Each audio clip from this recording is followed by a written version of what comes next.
Sales used to be, the first 60% of sales was explaining to the customer what we do, and this is our products, and here's our brochures, and this is. By the time the customer reaches you today, he knows all that. All of that. Because he's researched it. He's got his assistant to pull it together. And if you're not supplying the customer with all that information digitally, and if you're not the trusted source that they are going to get that orientation, you're missing a huge opportunity because somebody else is doing it. That's right. And their product could be half as good as yours, and they're going to win. Right.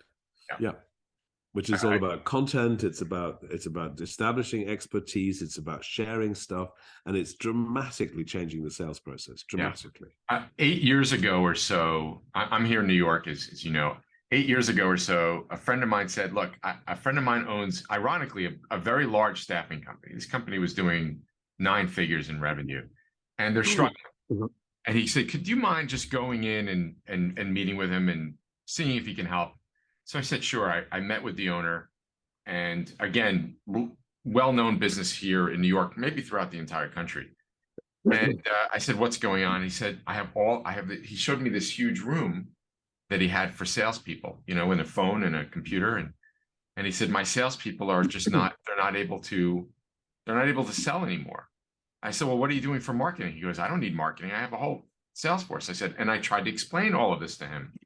And he didn't buy it. And I went back to my friend who introduced me, and I said, I can't help this guy. I don't even know if they're still in business today. But companies that have not made that leap. To me, it's also a leap from sales to marketing, which I think is what you just said.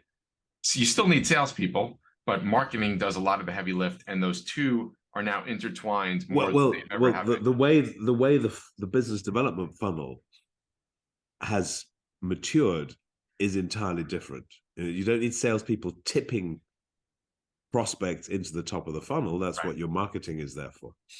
What you do need is a much higher level of qualification to underpin whatever expertise has brought them into the funnel in the first place, right. And then to help them on their journey to becoming customers. Right. So it's a different mindset, and I think there's a whole generation of people now who are really turned off by that old school type of selling because it just feels so irrelevant.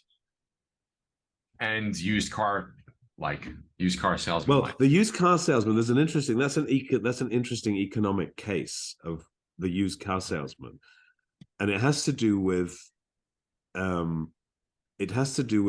customer loyalty over time.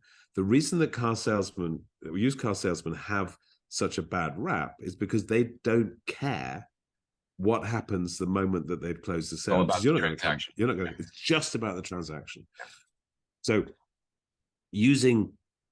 understanding how long your customer relationship is going to be is going to depend on, do you want a relationship or is it just a transaction? And the used car salesman is right at the top end of the scale of one and done transactions.